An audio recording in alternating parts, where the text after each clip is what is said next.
Welcome back to my channel. Today we will continue part 2 of the list 14 best Karambits in 2022. Let's go. Number 8. CRKT Keramin. Another example of CRKT totally throwing the traditional Book of Karambit styling out the window. The Keramin sticks with that talon shape near the tip but actually has a swooping section on the spine, which actually acts as a great place to apply pressure with your thumb, especially with a decent thumb rise complete with jimping. This design makes working in tight spaces especially easier than with a regular Karambit, and overall, just like their other Karambit offering, the Duhawk, makes the Karambit a more digestible choice in daily use. The Keramin comes with a sheath that is set up for neck carry. Mainly used for offensive applications here in the States, the Karambit has roots in agriculture, but is a formidable blade in trained hands to hook, slash, and stab. I found the tip to be a tad on the weak side, but this blade, as opposed to the minimalist, is not designed for stabbing, but slashing. This blade too is forged from stainless steel, and is 2.38 inches in length. It also has the same beautiful micarta handle and a full tang, adorned with a box-stitched fob. I especially like the jimping behind the blade, affording your thumb a good place to rest for added pressure while cutting. Given the curved nature of the blade, unsheathing this isn't as straightforward as the minimalist, but it holds fast in the sheath, and deploys quickly yet still requires the basic break-in period to be a little more easy to unsheath. Again, it comes with a lanyard for neck carry, but also belt clips which can be attached to the sheath in a variety of ways for different carry positions. Number 9. Boker Magnum Spike. The Boker Magnum Spike is a very traditional styled Karambit simply built with high-quality materials and with all the modern goodies we'd like to see on a knife.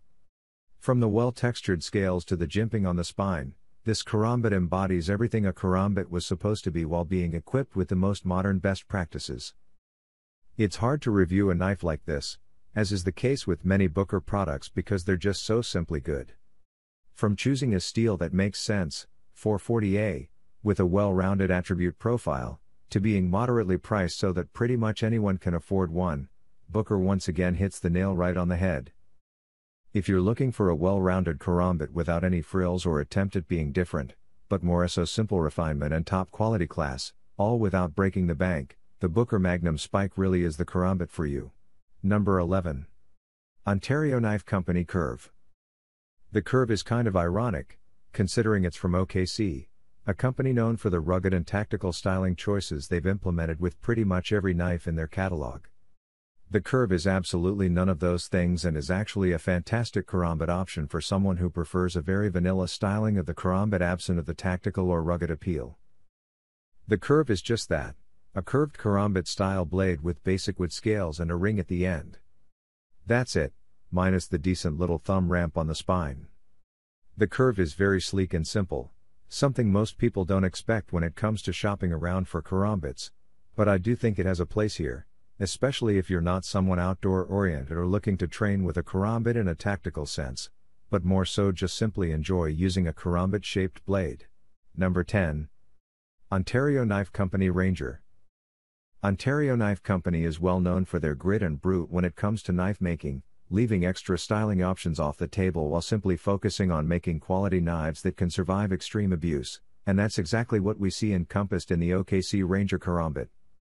The first thing you'll notice is that while most Karambits opt for a sleek and rounded off handle-to-blade kind of form factor, the Ontario Knife Company Ranger immediately throws in a harsh jimping-equipped thumb raise for that extra control, power, and maneuverability, which I much prefer over the aforementioned. The Ranger Karambit from OKC, although subtle, actually has a lot less curvature than most Karambits I've handled in the past. For some, this will be a negative, as the steep and exotic concave nature of the Karambit blade shape is a welcome sight, but for me, I actually really like the claw-like shape while still having some seemingly somewhat flat portion of the blade to work with, which I think adds versatility to the Karambit style. OKC starts its design process of any knife with a versatility and durability first mindset, and that can easily be seen in the company Ranger. I do think this Karambit is a bit expensive, especially for 5160 carbon steel, but it's also one of my favorites in terms of raw styling and versatility, so while it may not fit into everyone's budget, it's still a great viable option to choose if you have the extra money to spend. Number 12. S.O.G S.O.G Gambit. S.O.G dubs this knife the survival karambit, and that's a bit off to a knife lover like myself, considering a karambit would be nowhere near my list of top survival knives, as it's just simply not a versatile and useful blade shape like the drop point or clip point. I suppose if their idea of survival karambit was to be used as deterrence in a self-defense situation, perhaps that's where the name could make sense. Naming schemes aside, S.O.G has never really done me wrong in the past, and they certainly haven't gone awry here.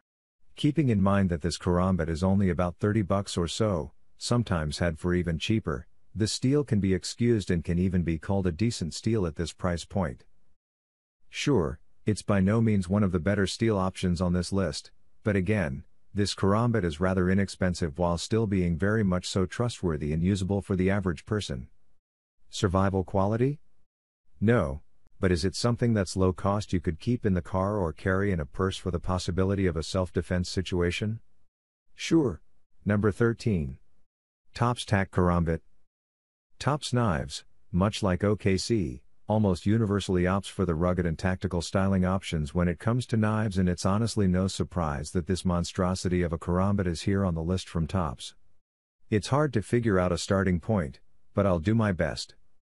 First and foremost, this is not a light or easy to carry knife, period. If concealability and ease of carry are your concerns, scroll on down. If modest styling and inconspicuous lethality are of importance, also keep scrolling. There is nothing about the Topps Karambit that doesn't scream this knife is crazy and is being wielded by someone who may also be crazy.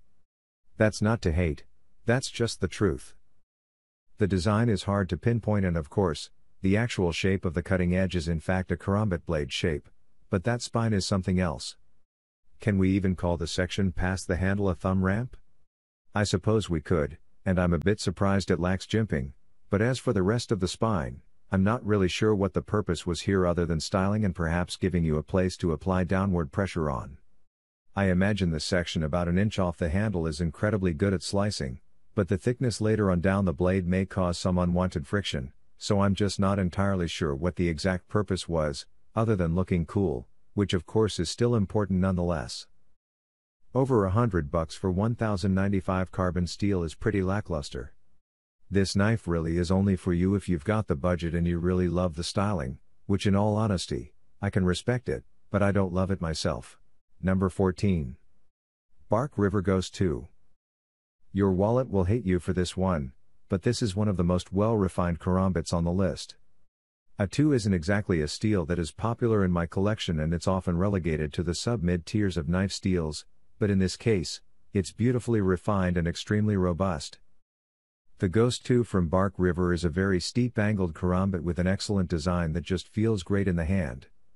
That steepness does lend itself to being a karambit that wouldn't necessarily be great for a beginner, but the overall feeling of the knife does make it easy to get a great grip and overall great control. The thumb ramp is a bit steep and the section after it are tough to use. I'm not sure if they were really intended to be used anyways, but the sparsely spaced jimping on the handle is actually quite nice, better in the hand than what I thought from the photo. Overall, if you've got a rather steep budget to spend on a premium level karambit, the Bark River Ghost 2 is one of the best. Thanks for watching the video this far. With that, we have to the end of today's video. Don't forget to hit the like and subscribe button, and also share this video with your friends. Bye.